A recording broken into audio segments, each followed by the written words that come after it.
সবাই কেমন আছো? আশা করছি সবাই ভালো আছো, সুস্থ আছো। আমরাও কিন্তু খুব ভালো আছি। তো চলো আজকে একটা নতুন ফ্রেশ ব্লগ স্টার্ট করছি দুপুরবেলা থেকেই। তো এখন দুপুরবেলা সোনার খাওয়া দাওয়া কমপ্লিট হয়ে গেছে। এখন ও ব্যস্ত, মানে প্রচণ্ড পরিমাণে ব্যস্ত। দেখো ওই খেলনাটাকে কন্টিনিউ ও মেরে যাচ্ছে। আর ও তো মানে এখন এত মারকুটে হয়েছে, ওর সামনে যাকেই পায় তাকেই ধরে মারে। এখন এই খেলনাটাকে মারতে ব্যস্ত। মানে ও এই খেলনাটা ওকে মেজ দিয়ে এনে দিয়েছে। মানে পুরনো কোনো খেলনা নিয়ে ও আর খেলতে চায় না, ওর নতুন নতুন জিনিস দরকার, তাই ও ওটা এনে দিয়েছে। কিন্তু ওটা নিয়ে তো খেলে না, দেখো ওটা নিয়ে মানে ওকে এখন মারতে ব্যস্ত। আর সোনা তো ওখানে বসে খেলা করছে, তো ওই ফাঁকে ভাবলাম আমি আমার কাজগুলো সেরে নিই। মানে সোনার কিছু জামা কাপড় পড়েছিল, ওগুলোই এখন ধুয়ে নিচ্ছি। আর বাড়িতে আর কেউ নেই, মানে আমি আর সোনা আছি। তো সেই ফাঁকেই কাজগুলো সেরে নিই চটপট করে। আর বাইরে এখন রোদও খুব ভালো আছে, কারণ এখন ধুয়ে মেলে দিলে মানে বিকেলের মধ্যে মানে সন্ধ্যের আগে শুকিয়ে যাবে। তো এই জন্য দেখো ধোয়া হয়ে গেছে, মেলে দিয়েছি। এতগুলো জামা কাপড় ওর পড়েছিল। তো আর প্রচণ্ড রোদ, বাইরে চড়া রোদ উঠেছে। আর সোনা তো ওদিকে ওই রোবটকে মারতে ব্যস্ত এখনও। তোর তো খাওয়া দাওয়া হয়ে গেছে, এখন আমরা খাওয়া দাওয়া করব। এইটা এইরকম এইরকম ধরো ধরো ধরো ধরো ধরো দেখো এদিকে এদিকে এদিকে এদিকে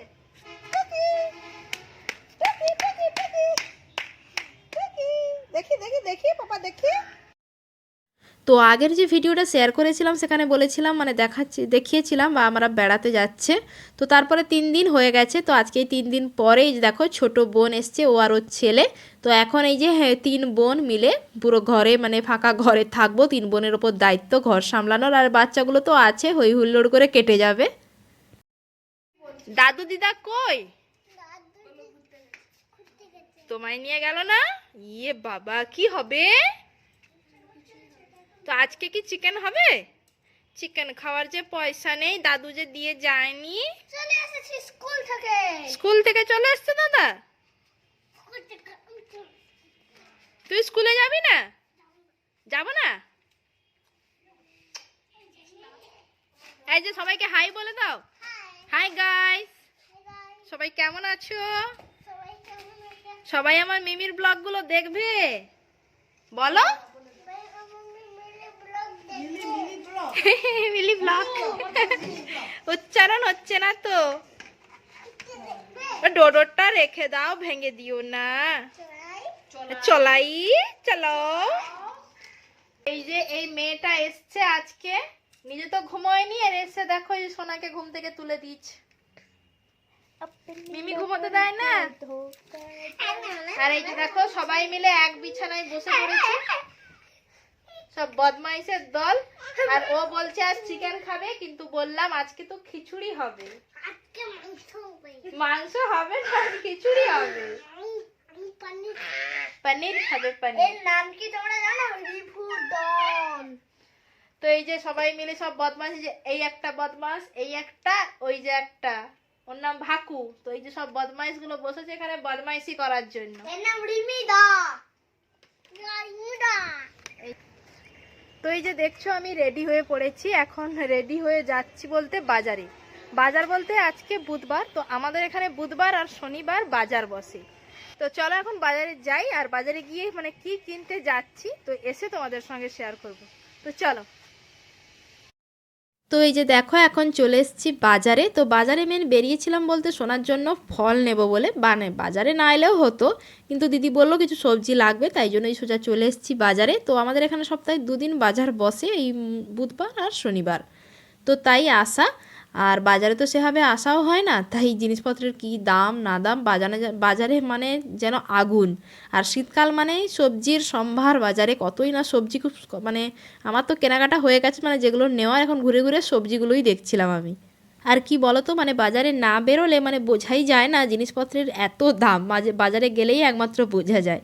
তো দেখো এই যে চলে এসেছি মার্কেট থেকে। আর এই যে ফলগুলো এনেছি, বেশি কিছু আনিনি, সব কিছুই কম কম করে এনেছি, কেননা এরা ফল বেশি কেউ খাবে না, সব কিছুই পড়ে পড়ে নষ্ট হবে। আর এই যে বাজার থেকে এনেছে গজাগুলো বেশ মুচমুচে আছে, তো সবাই মিলে খাবো। আর এই ফলগুলো আনা মাত্র এই যে বোনের ছেলে বলছে খাবে, তাই বোন বসে বসে ওকে একটা আপেল কেটে দিচ্ছিল, যদিও পুরোটা খায়নি। তো তারপরে এই যে বোন চলে এসছে রান্নাঘরে আজকে সন্ধ্যের স্ন্যাক্স মানে বানাতে। তো আজকে সন্ধ্যেবেলা হচ্ছে ধনেপাতার পকোড়া। তো মানে বাবার সবজি বাগানে অনেক ধনেপাতা হয়েছে, তাই ভাবলাম আজকে সন্ধ্যেবেলা মানে শীতের দিনেই ধনেপাতার পকোড়া খেতে খুব ভালো লাগে। আর সঙ্গে চাও বসিয়ে দেবো আমি। তুমিও খাবে ডোডো? তুমিও খাবে? তুমিও খাবে? দাদারা কি খাচ্ছে? ভেজ পকোড়া। তো ধনেপাতা আলু পেঁয়াজ দিয়ে পকোড়া ভাজা হয়েছিল। তো দেখো বাচ্চারা সঙ্গে সোনাও বসে গেছে খেতে। তুমিও খাবে? দেখো দে দে বলেই যাচ্ছে, দে বাবা দাও। না দিও না, দিও না, থাকুক প্লেটে থাকুক। ও ডোডো, ডোডো, আমি যখন কিছু একটা খাবো দে দে দে বলে। শুধু তুই নয়, যে যেটাই খায় ও দে দে দে বলে, সেটাই চাই ওর। কেমন করছে দেখো। আয় সরা সরা, আরে সরা। রিভু তোর কাছ থেকে ছিনিয়ে নেবে ও। পাপা এদিকে সরে এসো, এদিকে সরে এসো, ওদিকে সরে আসো। পাপা তুমি খেতে পারবে না, ওগুলো ঝাল আছে। খেতে পারবে না গো ডোডো। এই যে পাপা হাসিটা দেখো কি রকম, তার হাসিটা দেখো। হে, তার হাসিটা দেখো। Tasty, yummy. এগুলোই ভালো লাগে না, মাম্মা যেগুলো বানিয়ে দেয় এগুলো খেতে ভালো লাগে না। নিজের খাবার খেতে তার একটুও ভালো লাগে না। রিভু কেমন হয়েছে? ভালো। তো এই যে দেখো আমাদের চাও হয়ে গেছে, পকোড়া ভাজাও কমপ্লিট। তো এখন সবাই মিলে এই যে বসে পড়েছি চা আর পকোড়া খেতে। আর বোনকে বললাম তুই ভিডিওটা করে দে, আমরা খাচ্ছি, সেই জন্য ও ভিডিও করছে। আর এই যে দেখছো সোনাও তো খাচ্ছিল, দেখলে কেমন করে দাদাদের থেকে ছিনিয়ে, এখন আবার আমি খাচ্ছি দেখে আমার কাছে চলে এসছে খেতে। মানে ও নিজের খাওয়ার বাদে অন্যরা যেটা খাবে সেটাই খাবে। তো চলো খাওয়া দাওয়া তো হয়ে গেছে। আর সন্ধে মানে এখন 9টা বেজে গেছে। তো সন্ধে মানে আজকে সন্ধে নয়, 9টা বেজে গেছে, মানে রাত হয়ে গেছে। সোনার জন্য আজকে খিচুড়ি বানিয়েছি। দেখো প্রথমে কিছুতেই খেতে চাইছে না, মানে কাছে নিয়ে গেলেই শুধু মুখ সরিয়ে নিচ্ছে। তারপরে ওরা ফোন দেখছিল, কার্টুন চালিয়ে দিতে বেচারা, মানে বেচারা নয়, ওর ভীষণ মানে মুড়মুড়ে বুদ্ধি ওর। তো ওইগুলো দেখে দেখে কিছুটা খেলো লাস্ট পর্যন্ত। তো তারপরে আজকে আমাদের রাতের মেনুতে ছিল মানে খিচুড়ি, চাটনি আর সঙ্গে ঘি। তো ওইটা দিয়ে আজকে রাতের ডিনার আমরা সবাই মিলে কমপ্লিট করব। সবাই মিলে এখানে মাদুর পেতে বসে পড়েছি, আর সঙ্গে টিভি চলছে, আর সোনাও বসে পড়েছে সবার সঙ্গে আবার খেতে। তো চলো এখন খাওয়া দাওয়া সারি। তো চলো আজকের মতো ব্লগটা এখানেই এন্ড করছি। নেক্সট ব্লগে আবারও তোমাদের সঙ্গে দেখা হবে। ততক্ষণে তোমরা সবাই